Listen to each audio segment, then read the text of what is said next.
I was sitting on the couch in the living room that afternoon when the subtle hum of my own thoughts began to swell with a sickening sense of foreboding.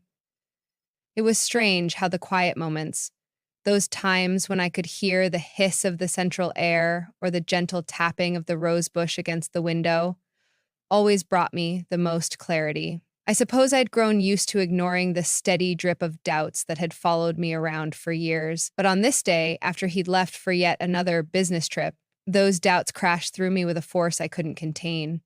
It wasn't a sudden discovery, not exactly.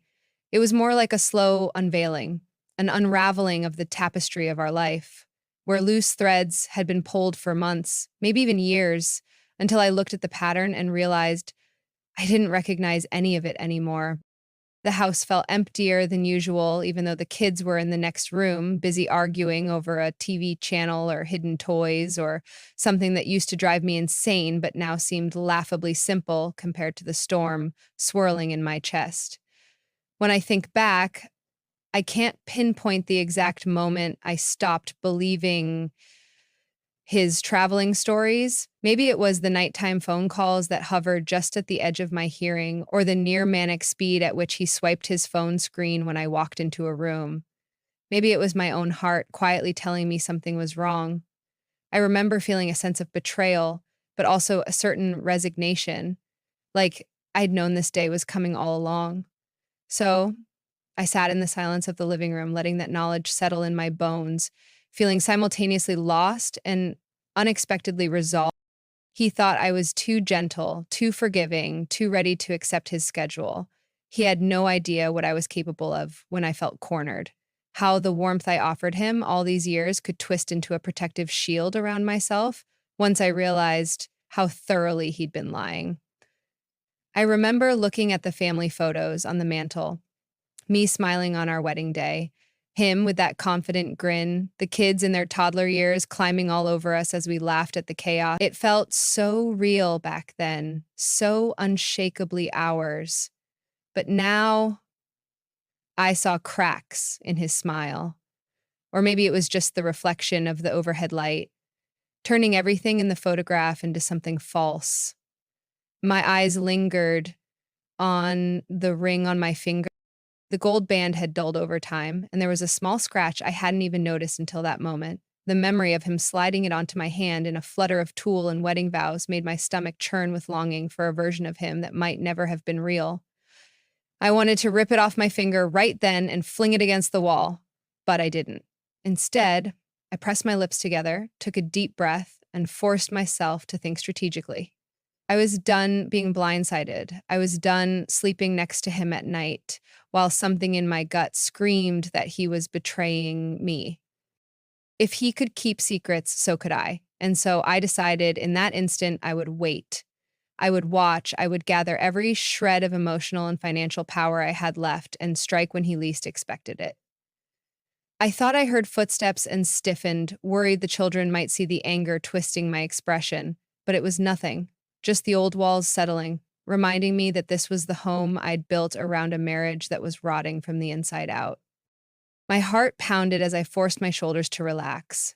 I needed to hide this. I couldn't let them see the rawness in me. Not yet. I needed time to figure out exactly how I was going to confront this. There had been too many secrets, and I was determined not to let him have the upper hand anymore. That evening, I called my sister. She was always the first person I turned to in moments of crisis, though I rarely told her everything. I guess I'd gotten used to carrying my burdens alone, but something in my voice must have alarmed her because she asked if I was okay as soon as she heard me breathe. She lived a few states away, so a spontaneous visit wasn't possible, but talking to her grounded me. I heard myself telling half-truths about stress, about needing a break, about his constant absences. She told me to take care of myself, to trust my instincts. I clenched the phone so tightly that my hand cramped, and I swallowed back the urge to scream my suspicion. I think he's cheating. I think he's lying. I think he's using me. But I couldn't bring myself to say it outright. Not yet. I wasn't ready to share that vulnerability, that bone-deep dread. When we hung up, the house was quiet. My kids had gone to bed, and I was left with the restless hum of late-night silence. I thought about searching for more evidence right then, rummaging through his drawers, checking his laptop, but part of me was afraid. Afraid I'd find the last puzzle piece that would confirm it all. Afraid that the moment I saw the truth spelled out in text messages or secret photos, I wouldn't be able to hold myself together. So I waited. I told myself I deserved a decent night's sleep, though I didn't get it. My dreams were disturbed by images of him laughing in a hotel room with some nameless face, while I stood outside the door, knocking and pleading to be let in. By the next morning, I awoke with a determination I hadn't felt in years. He was still gone, supposedly 2 states over on business, which gave me time to do things carefully. I got the kids ready for school with a smile plastered on my face, ignoring the pang in my gut as I lied and told them Dad would be home soon, that he missed them. Sometimes they looked up at me with these wide, trusting eyes, and I wondered if he saw them the same way. Did he realize they noticed his absence, felt the tension in the house? Or was his own little double life too thrilling to allow for that sort of introspection? My job was flexible enough that day to allow me some hours alone in the house. I took the opportunity to search quietly. I started with his closet, methodically checking the pockets of his jackets, the pant legs of his suits, the corners of the shelves that I rarely touched. My heart was in my throat, beating so hard I felt slightly dizzy. I didn't know if I wanted to find something or if I hoped I'd find nothing and could pretend this was all just paranoia. But there was no relief in that closet, just the stale smell of aftershave, old cologne bottles, and the memory of every morning he spent dressing up for these so-called business trips. Then I moved on to his desk. I was careful not to disrupt any papers, as he prided himself on being organized. I found his files, old tax returns, receipts for business lunches. And then, in one folder labeled travel, I found receipts from a hotel I didn't recognize. The location was 3 towns away, and the charges were frequent, always late in the evening with checkout mid-afternoon the next day. I stood there, reading and rereading the addresses, the pattern of dates, the amounts. Each receipt felt like a dagger in my chest, though I was oddly numb at the same time. So this was it? This was the truth, spelled out in black and white?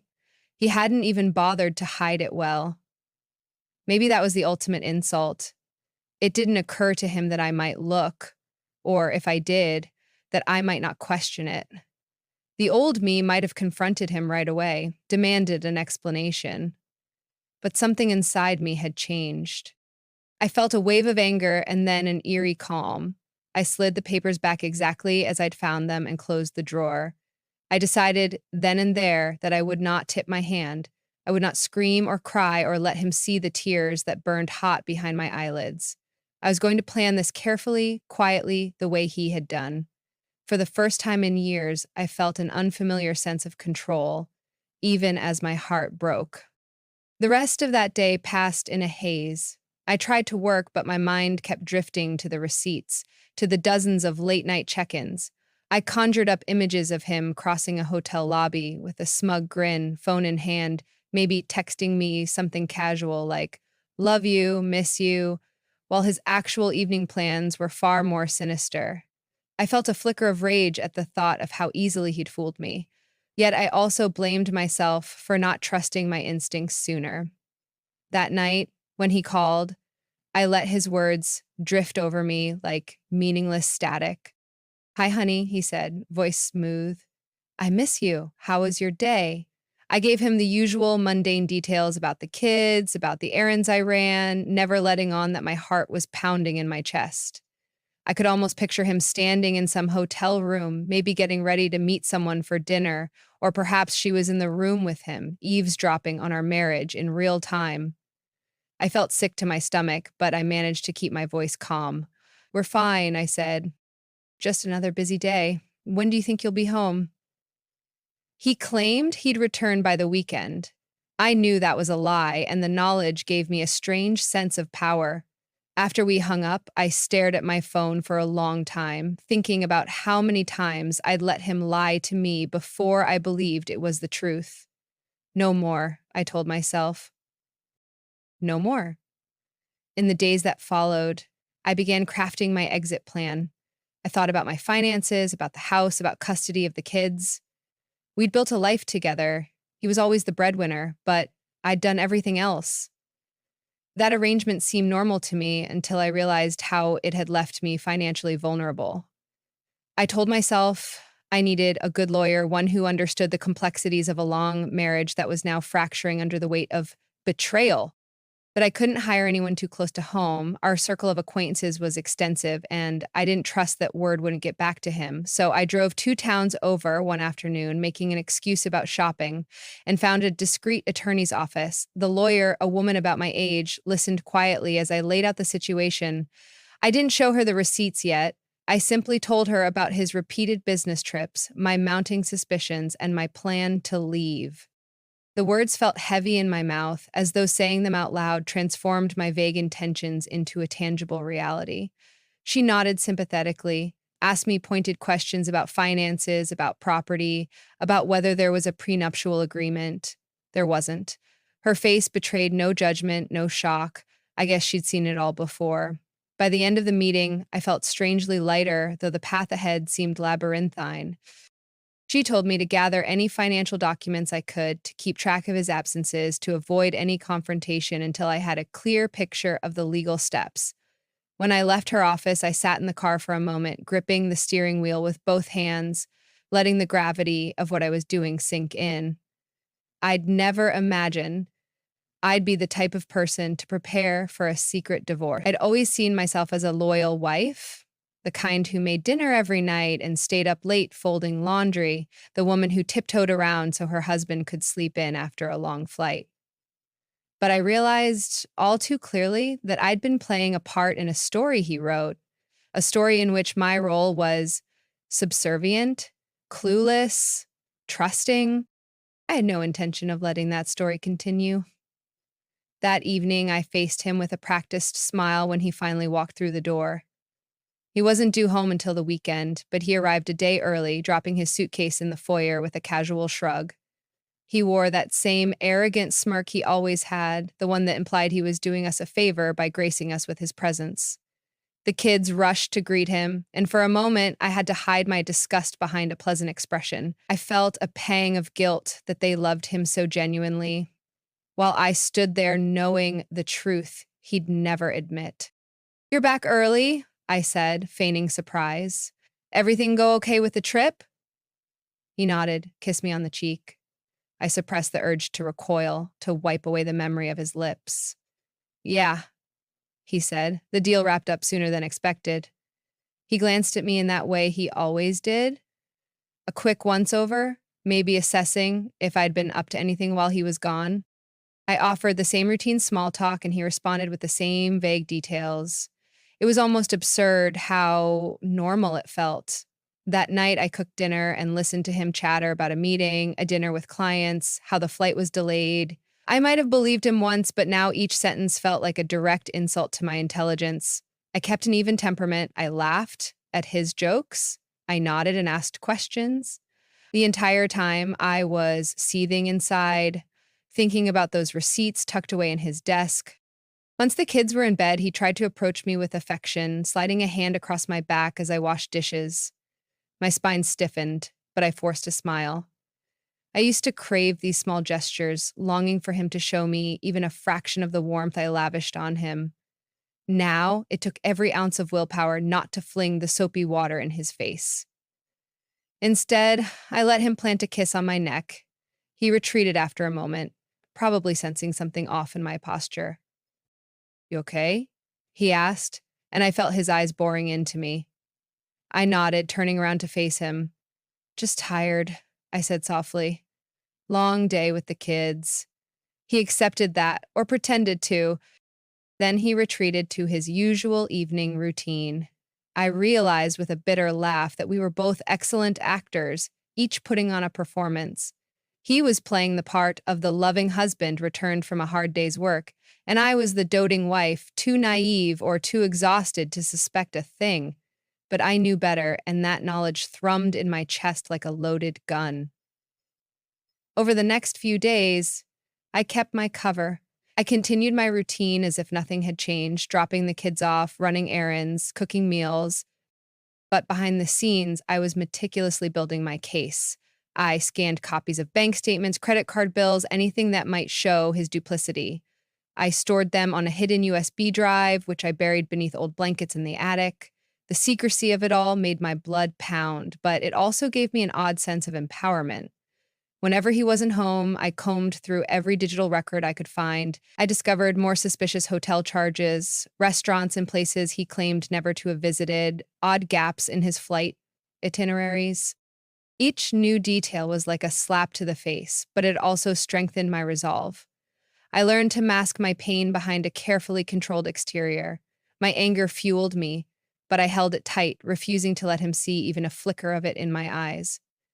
The nights were the hardest, those moments when he'd fall asleep beside me, breathing quietly while my mind raced. I'd lie there staring at the ceiling, replaying every moment of our relationship, trying to identify the exact point where honesty died and secrets took over.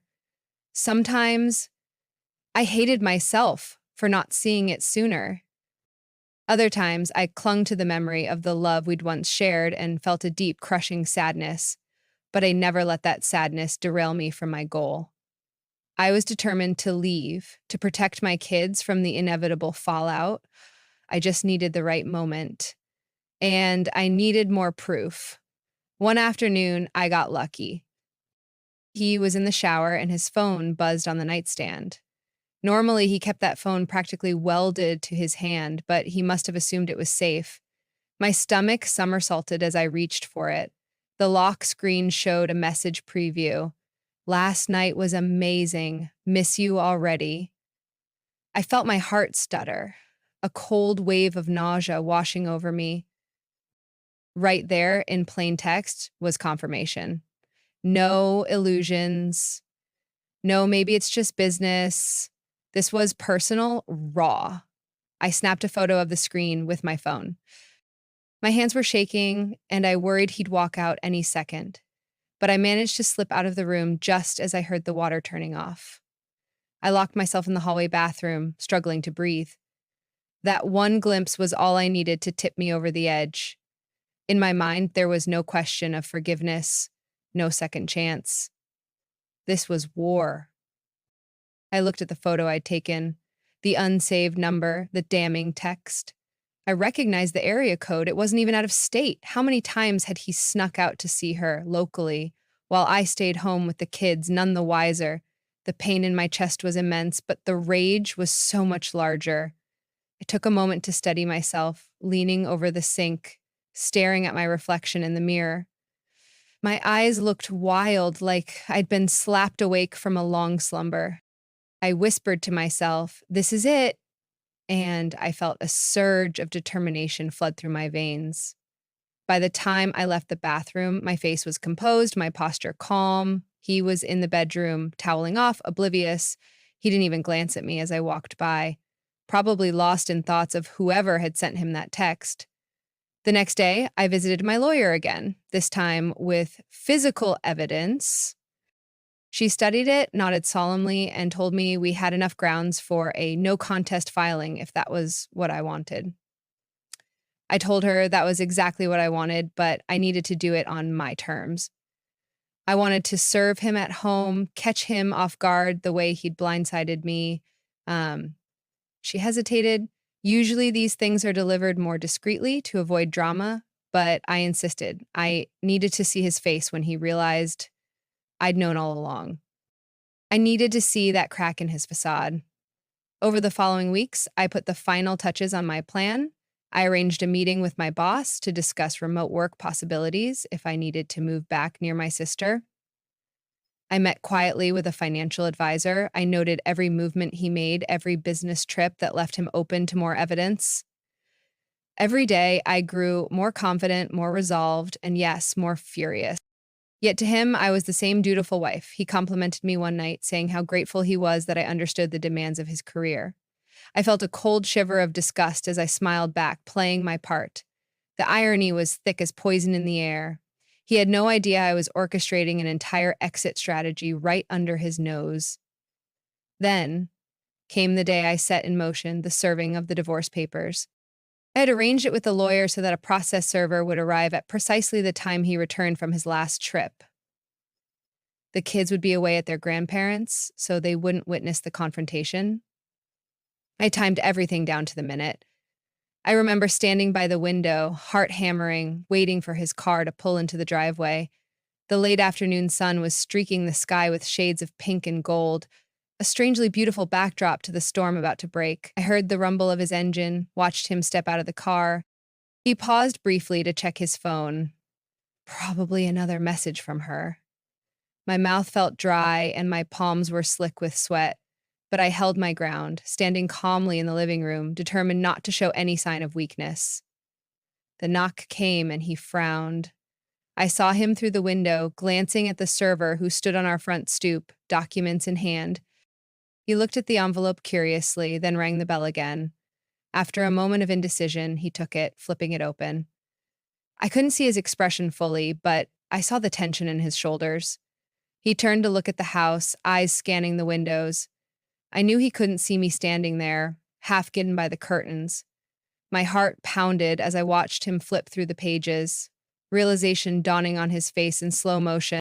Finally, he stormed into the house, fury rolling off him in waves. "What is this?" he demanded, voice booming in the entryway. I stepped out of the living room, standing in the hallway, so that he could see me clearly. My legs trembled beneath my steady gaze, but I kept my chin high.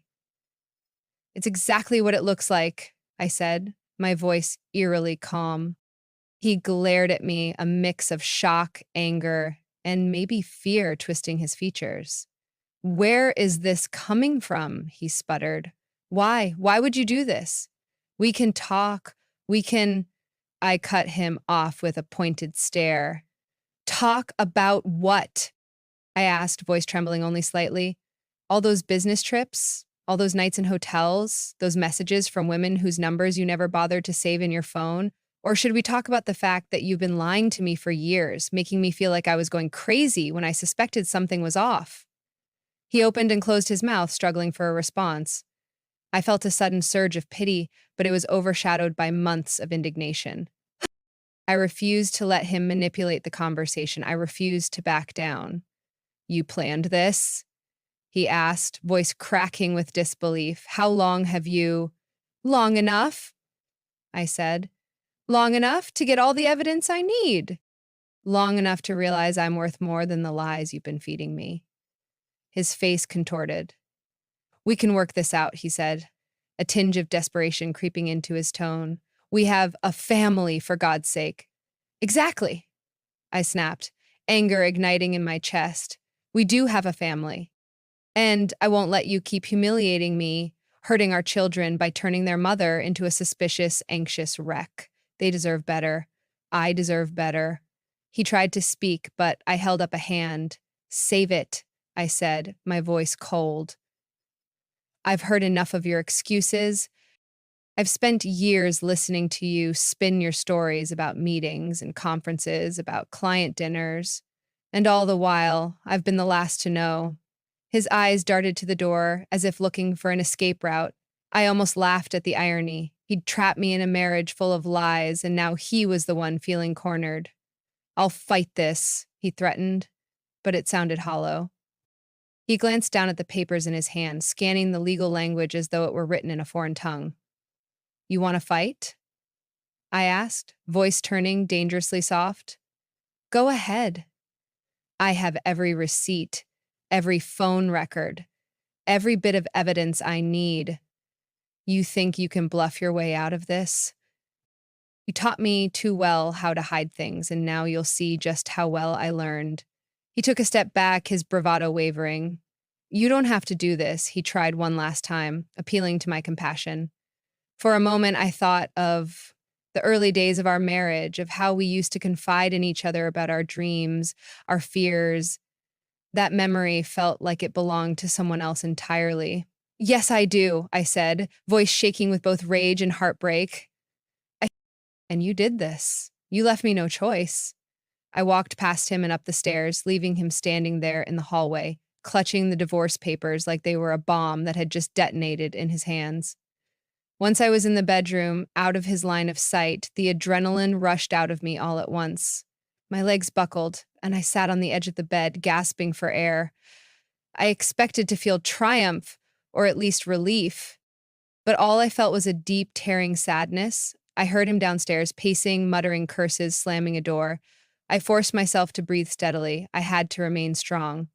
Eventually, the house grew quiet. I didn't go downstairs, and he didn't come up. I wasn't sure if he left or if he was just fuming in the living room. I felt tears prick the corners of my eyes, but I refused to let them fall. I wouldn't give him the satisfaction of seeing me break down, even if he was in the next room. The next morning, he was gone before I woke up. I found a note on the kitchen table. I'll give you some space. We need to talk.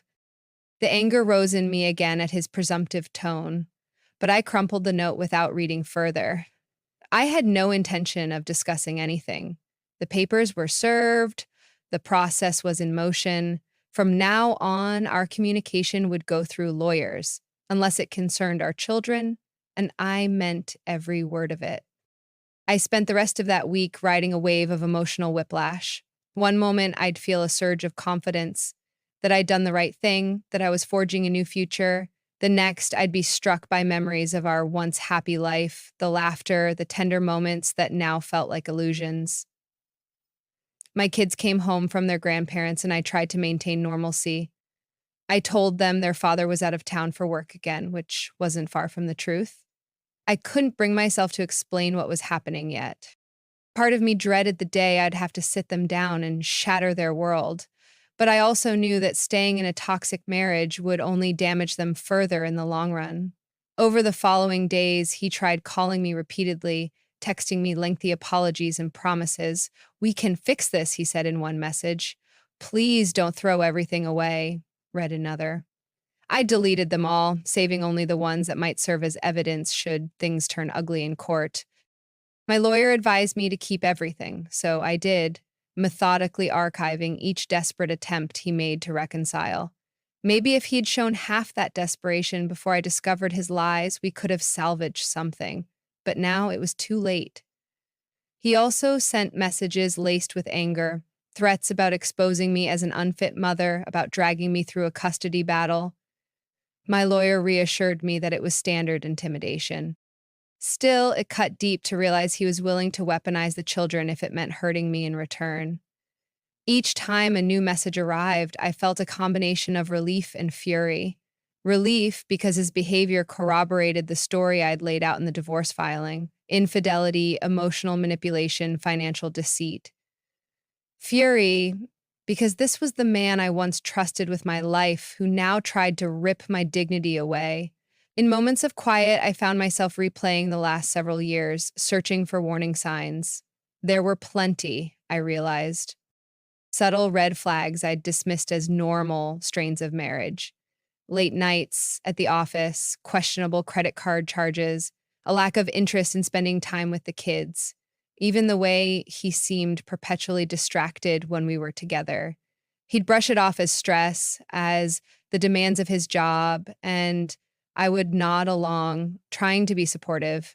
At some point, I became a stranger to my own instincts, convincing myself that a lack of intimacy and emotional connection was part of the natural ebb and flow of long-term relationships.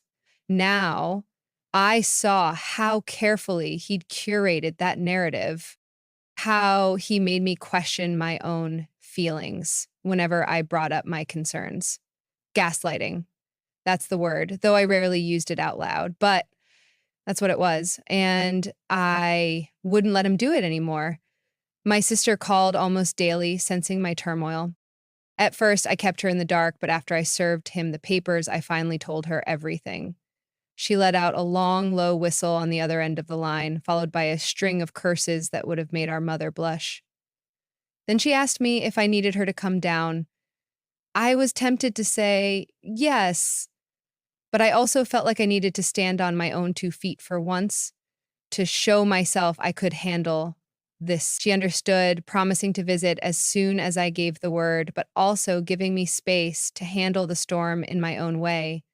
I was grateful for her support, the unconditional kind that never asked for justifications.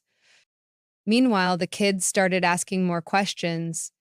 Why isn't Dad home? My oldest would say, glancing at me with worried eyes. When's he coming back? Asked my youngest, who still climbed into my lap at the slightest sign of trouble. I tried to keep it vague, explaining that Dad was away on work matters. They were used to that excuse, but now the tension in the house was palpable. I wondered how long I could maintain the lie without fracturing their trust. Eventually, I knew I'd have to tell them something real, something that would change their lives forever.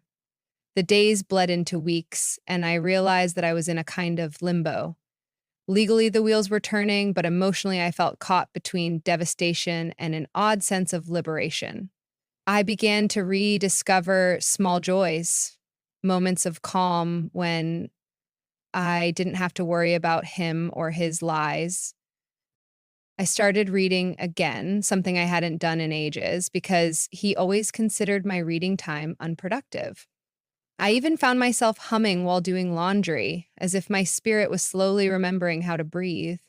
Still, every so often I'd be seized by overwhelming sadness, especially at night. I'd lie in bed, the empty space beside me a stark reminder of the life that had imploded. Even though he'd broken my trust, there were still memories of the good times, the way he'd held my hand during childbirth, the surprise birthday parties he threw for me in our early years, the comfort of his arms when I lost my father. I couldn't erase those memories, nor did I want to, but they felt tainted now, overshadowed by the knowledge of his double life. One afternoon, while the kids were at school, I decided to do a thorough purge of the house. I started with the bedroom closet, tossing out anything that belonged to him into boxes: sweaters, ties, old pairs of shoes. I paused when I stumbled upon a small box in the back corner. Inside was an old photo album I had forgotten existed. It was filled with snapshots of our honeymoon, images of us laughing in a beach resort, arms wrapped around each other. We looked carefree, almost childlike in our glee. My heart twisted painfully at the sight. I stared at one photo in particular. He was gazing at me with an expression of pure adoration, like he'd lassoed the sun and stars just for me. Was that even real? Or had he been playing a role even back then? Tears slid down my cheeks before I could stop them. I felt a deep, hollow ache, a sense of mourning for the relationship I thought I had. But along with the sadness, I felt a surge of anger. All those pictures, all those memories, they were built on a foundation of lies. Or at least, that's how it seemed now. Not when the wound was still so raw. Downstairs, the doorbell rang, and my heart lurched, wondering if it was him. I set the box aside and went to check. It was just a neighbor dropping off some misdelivered mail. We exchanged pleasantries, though I could see the curiosity in her eyes. Gossip traveled fast in our neighborhood, and I was certain she'd heard something about our situation. But she didn't pry, and I was grateful. I suspected that in time, the rumor mill would spin its stories and perhaps people would take sides. But for now, I was content to remain guarded, letting only those I trusted in on the truth. That night, I finally braced myself to talk to the kids. It was just after dinner, and we were all still sitting around the table. The atmosphere felt heavy, as though they sensed a shift in the air. I cleared my throat, struggling to find the words. "There's something I need to tell you," I began, voice trembling slightly. "Your father and I, we're not going to be living together anymore." Their eyes went wide, confusion mixing with fear. My youngest, tears already welling up, asked why. I inhaled deeply, trying to keep my composure. Sometimes moms and dads, they can't stay together. It doesn't mean we don't both love you very, very much. It just means that we need to live in different places. My older child bit their lip, looking more angry than sad. "Did he do something?" they asked. Their voice edged with a maturity that pained me.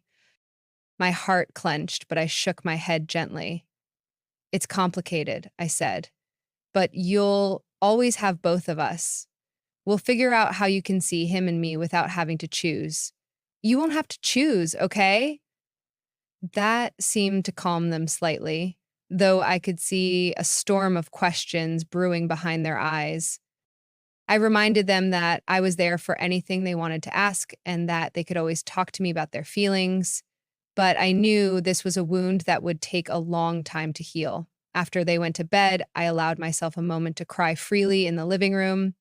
The house felt too big, too full of memories and echoes of a life that was disintegrating. My phone buzzed, a text from him, no doubt. I ignored it, letting it ring unanswered in the silence. Over the next few weeks, the legal proceedings ground forward, slow and merciless. There were forms to sign, negotiations to consider about assets and debts and custody schedules. He oscillated between anger and pleading, trying every emotional angle to manipulate me. He said he'd cut off child support if I didn't meet his demands. Then he said we could repair the marriage if I dropped the divorce. It was a sickening roller coaster of control and contrition. I leaned heavily on my lawyer, on my sister, on the quiet resolve I'd unearthed within myself. Each day, I felt a little more certain that I was doing the right thing, that even though the road ahead might be fraught with difficulty, it was better than living in the shadow of his deceptions. There was one night just before the custody hearing when he showed up at the house unannounced. I opened the door to find him standing there, eyes bloodshot, the smell of alcohol clinging to him. He looked disheveled, a far cry from the confident man who used to stride through the door after a work trip. He stumbled in, slurring his words, begging me to talk to him. I felt my pulse spike with fear. He'd never been physically aggressive, but his unpredictability scared me. "We can't do this here," I said firmly, stepping back and planting myself between him and the kids' rooms. "You need to leave, now." He tried to argue, tears glistening in his eyes, but I threatened to call the police if he finally staggered out, muttering curses under his breath, slamming the door behind him so hard the windows rattled. I stood there for a long moment, heart pounding, adrenaline surging. The old me would have been terrified, might have crumbled in the face of his breakdown, but I felt strangely calm, as though I was seeing him clearly for the first time. This was the man who had lied to me, who had created a facade of success and fidelity while tearing my life apart. I realized in that moment that I didn't love him anymore.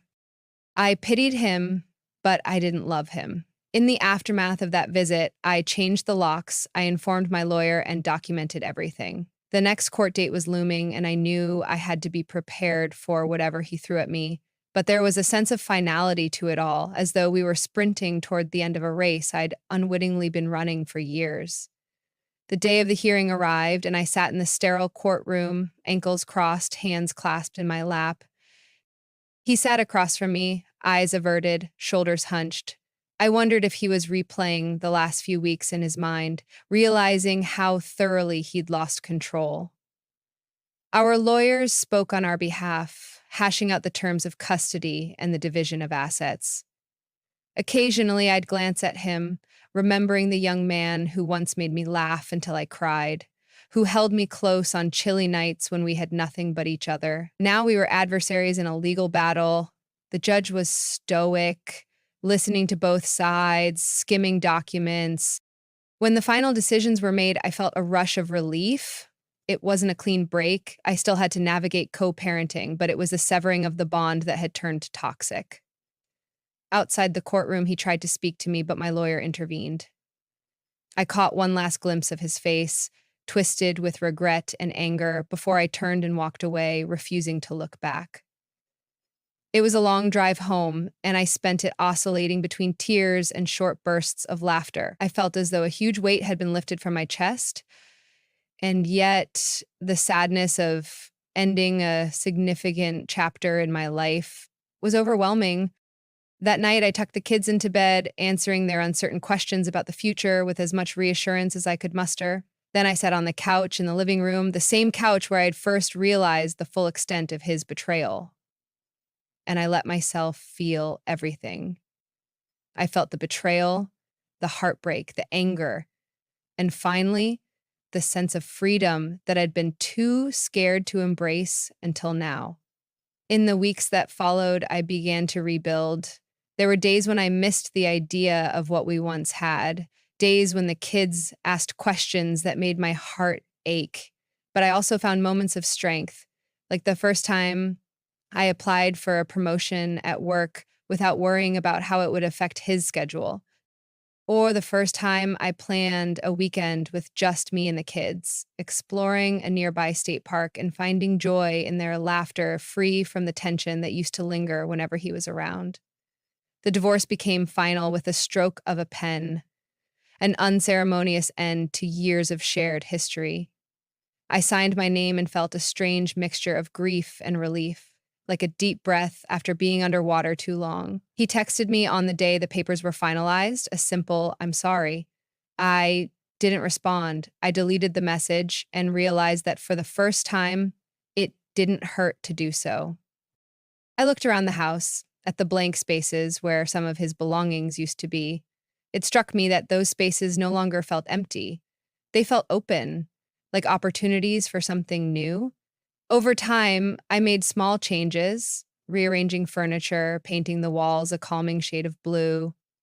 The kids and I filled the house with new routines, new laughter, and every once in a while, I'd catch a glimpse of my reflection in a window or a mirror and be surprised by the confidence in my own eyes. I wasn't the same person I was before. I was stronger, tempered by heartbreak, but also freed from the chains of his deception. Eventually, word spread around the neighborhood and among our mutual friends that we'd divorced. Some reached out to ask if I was okay, while others quickly distanced themselves. A few whispered about the rumored infidelity, about the shock that we were no longer together. I let the gossip flow around me like background noise, focusing on the life I was building. My sister came to visit, and we spent an entire weekend cooking our mother's old recipes and reminiscing about our childhood. She looked at me with a mixture of admiration and concern, but I assured her I was on the mend. She didn't press further, sensing the delicacy of my emotional terrain. Months turned into a year, and the shape of my life began to resemble something stable, something I could trust. Co-parenting with him was complicated. I set strict boundaries, communicated only about the children, and refused to engage with any personal queries. He tried a few times to worm his way back into my good graces, sending me gifts or calling late at night with confessions of loneliness, but I remained firm, reminding him calmly that our relationship was over. I think he eventually understood that he could no longer manipulate me. There was a bittersweet joy in standing my ground, in recognizing that I was no longer the naive woman who believed every word he said. I had found a resilience I never knew I possessed, and with it came a sense of empowerment that lit up every corner of my life. One day, I took the kids to a local fair. It was a hot afternoon, the air thick with the smells of funnel cake and cotton candy. We wandered through the games and rides, the children giggling as they tried to win cheap stuffed animals at the ring toss. In that moment, watching them squeal with delight, I felt a wave of gratitude. I was free from the shadows of his lies, free to invest in the people who truly mattered. As the sun set over the fairgrounds, painting the sky in oranges and pinks, I realized I hadn't thought about him all day. Not once. The pain and betrayal that had once dominated my every waking moment had receded into the background of my life. I would carry the scars, yes, but they no longer stung with the same intensity. I was moving forward, reclaiming my story. That night, after the kids were asleep, I sat on the back porch, sipping a cup of tea and listening to the night sounds of crickets and distant traffic. My mind wandered to the series of events that led me to this moment. The lies about his business trips, the quiet desperation of my investigation, the final cathartic act of serving him those divorce papers. A part of me still marveled at how I'd managed to keep my composure through it all, how I'd steeled myself against every emotional ambush. I remembered the younger version of me, the one who might have begged him to stay, who might have rationalized his behavior, blamed myself, but I'd shed that version of me like a second skin. There was a lesson in it all, though I was still uncovering the layers. Maybe it was about trusting my instincts or valuing my self-worth enough to walk away. Maybe it was about learning that sometimes the hardest truths set us free. Or perhaps it was simply this: Love, real love, shouldn't come at the cost of my dignity and peace of mind. Eventually, I turned my gaze upward, letting the cool night air wash over me. The stars were scattered across the sky, and as I traced their patterns, I allowed a small smile to curve my lips. Tomorrow would be another day, one that I would face on my own terms, with eyes wide open, no longer bound by secrets. The journey had been painful, but in the end, I'd reclaimed my power. And that I realized was worth every tear and every moment of heartbreak I'd endured.